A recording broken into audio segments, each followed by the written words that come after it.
ಸ್ವದೇಶಿ ಮತ್ತು ವಿದೇಶಿ ಮಹಿಳೆಯರ ಮೇಲೆ ಅತ್ಯಾಚಾರ ಕೇಸ್ಗೆ ಸಂಬಂಧಪಟ್ಟಂತೆ ಪ್ರಕರಣದ ಬಗ್ಗೆ ಫೇಸ್ಬುಕ್ ಮತ್ತು ಎಕ್ಸ್ನಲ್ಲಿ ಸಿಎಂ ಸಿದ್ದರಾಮಯ್ಯ ಪೋಸ್ಟ್ ಒಂದನ್ನು ಮಾಡಿದ್ದಾರೆ. ಮೂವರ ಮೇಲೆ ಹಲ್ಲೆ, ಇಬ್ಬರ ಮೇಲೆ ಅತ್ಯಾಚಾರ ನಡೆದಿರುವಂತಹ ಕೇಸ್ ಇದು. ಅತ್ಯಾಚಾರ ಅತ್ಯಂತ ಹೇಯ ಕೃತ್ಯ.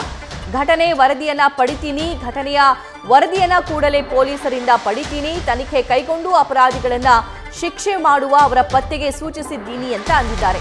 ಈಗಾಗಲೇ ಇಬ್ಬರು ಆರೋಪಿಗಳನ್ನ ಪತ್ತೆ ಹಚ್ಚಿ ತನಿಖೆ ಮುಂದುವರಿಕೆ ಆಗಿದೆ. ರಾಜ್ಯಕ್ಕೆ ಬರುವ ಪ್ರವಾಸಿಗರು ಸೇಫ್, ಎಲ್ಲರಿಗೂ ರಕ್ಷಣೆ ನೀಡೋದಕ್ಕೆ ಸರ್ಕಾರ ಪ್ರತಿಯೊಬ್ಬರೂ ಕೂಡ ಭದ್ರರಾಗಿದ್ದೀವಿ, ಪ್ರತಿಯೊಬ್ಬರಿಗೂ ರಕ್ಷಣೆ ನೀಡುವುದಕ್ಕೆ ನಮ್ಮ ಸರ್ಕಾರ ಬದ್ಧವಾಗಿದೆ ಅಂತ ಟ್ವೀಟ್ ಮಾಡಿದ್ದಾರೆ. ಇಂತಹ ಘಟನೆಗಳು ಮರುಕಳಿಸದಂತೆ ಅಗತ್ಯ ಕ್ರಮ ಕೈಗೊಳ್ಳಲಾಗುತ್ತೆ ಅಂತ ಹೇಳಿದ್ದಾರೆ.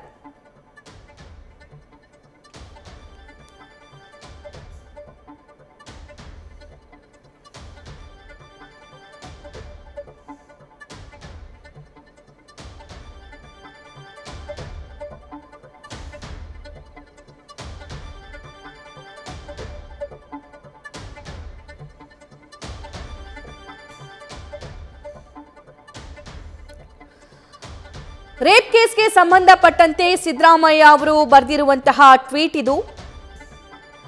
ಕೊಪ್ಪಳ ಜಿಲ್ಲೆ ಗಂಗಾವತಿ ತಾಲೂಕಿನ ಸಾಣಗಾಪುರದಲ್ಲಿ ಇಸ್ರೇಲಿ ಪ್ರಜೆ ಹಾಗೂ ಹೋಮ್ ಸ್ಟೇ ಮಾಲಕಿ ಮೇಲೆ ನಡೆದ ಹಲ್ಲೆ ಹಾಗೂ ಅತ್ಯಾಚಾರ ಅತ್ಯಂತ ಹೇಯ ಕೃತ್ಯ. ಘಟನೆ ವರದಿಯಾದ ಕೂಡಲೇ ಸಂಬಂಧಪಟ್ಟ ಪೊಲೀಸರಿಂದ ಮಾಹಿತಿಯನ್ನ ಪಡ್ಕೊಂಡಿದ್ದೀವಿ. ಕಟ್ಟುನಿಟ್ಟಿನ ತನಿಖೆ ಕೈಗೊಂಡು ಅಪರಾಧಿಗಳನ್ನ ಶೀಘ್ರ ಪತ್ತೆ ಹಚ್ಚುವಂತೆ ಸೂಚಿಸಿದ್ದೀನಿ. ಪ್ರಕರಣದ ಸಂಬಂಧಪಟ್ಟಂತೆ ಪೊಲೀಸರು ಇಬ್ಬರು ಆರೋಪಿಗಳನ್ನ ಬಂಧಿಸಿದ್ದಾರೆ, ತನಿಖೆ ಮುಂದುವರೆಸಿದ್ದಾರೆ. ರಾಜ್ಯಕ್ಕೆ ಬರುವ ಪ್ರವಾಸಿಗರು ಸೇರಿದಂತೆ ಪ್ರತಿಯೊಬ್ಬರಿಗೂ ರಕ್ಷಣೆ ನೀಡೋದಕ್ಕೆ ನಮ್ಮ ಸರ್ಕಾರ ಬದ್ಧವಾಗಿದೆ. ಇಂತಹ ಘಟನೆಗಳು ಮರುಕಳಿಸದಂತೆ ಎಲ್ಲ ಅಗತ್ಯ ಕ್ರಮಗಳನ್ನು ವಹಿಸಲಾಗುವುದು ಅಂತ ಸಿಎಂ ಸಿದ್ದರಾಮಯ್ಯ ಟ್ವೀಟ್ ಮೂಲಕ ಜನರಿಗೆ ಈ ಸಂದೇಶವನ್ನ ಸಾರಿದ್ದಾರೆ. ಇದು ಆಕ್ಚುಲಿ ತುಂಬಾನೇ ಇಂಪಾರ್ಟೆಂಟ್. ಮತ್ತು ಕೇವಲ ಈ ಸಂದೇಶ ಸಾರಿರೋದು, ಸೂಚನೆ ಕೊಟ್ಟಿದ್ದೀನಿ ಅಂತ ಹೇಳಿರೋದು ಅಷ್ಟೇ ಅಲ್ಲ, ಅದಕ್ಕೆ ತಕ್ಕಂತೆ ಇಲಾಖೆಯವರು ಕೂಡ ನಡ್ಕೋಬೇಕಾಗುತ್ತೆ. ಇನ್ನೇನು ಮುಂದಿನ ತಿಂಗಳು ಈ ತಿಂಗಳು ಎಕ್ಸಾಮ್ಸ್ ಎಲ್ಲ ಕಂಪ್ಲೀಟ್ ಆಗಿ ರಿಸಲ್ಟ್ ಬಂದ ನಂತರ ಮುಂದಿನ ತಿಂಗಳು ರಾಜ್ಯಕ್ಕೆ ಪ್ರವಾಸಿಗರ ಸಂಖ್ಯೆ ಹೆಚ್ಚಾಗುತ್ತೆ.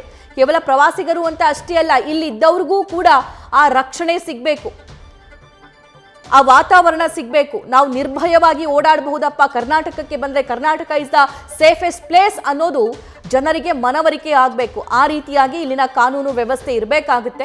ಸೊ ಸಿದ್ದರಾಮಯ್ಯ ಅವರು ಟ್ವೀಟ್ ಮಾಡಿದ್ದಾರೆ. ಇದನ್ನ ಎಷ್ಟು ಗಂಭೀರವಾಗಿ ಪೊಲೀಸ್ ಇಲಾಖೆ ಪರಿಗಣಿಸುತ್ತೆ ಮತ್ತು ಆರೋಪಿಗಳಿಗೆ ಶಿಕ್ಷಿಸುತ್ತೆ ಅನ್ನೋದನ್ನ ಮುಂಬರುವಂತಹ ದಿನದಲ್ಲಿ ನ್ಯೂಸ್ ಫಸ್ಟ್ ಕೂಡ ಫಾಲೋ ಅಪ್ ಮಾಡುತ್ತೆ. ನ್ಯೂಸ್ ಫಸ್ಟ್ ನಿರ್ಭೀತಿಯಿಂದ ನಿಮ್ಮ ಪರವಾಗಿ.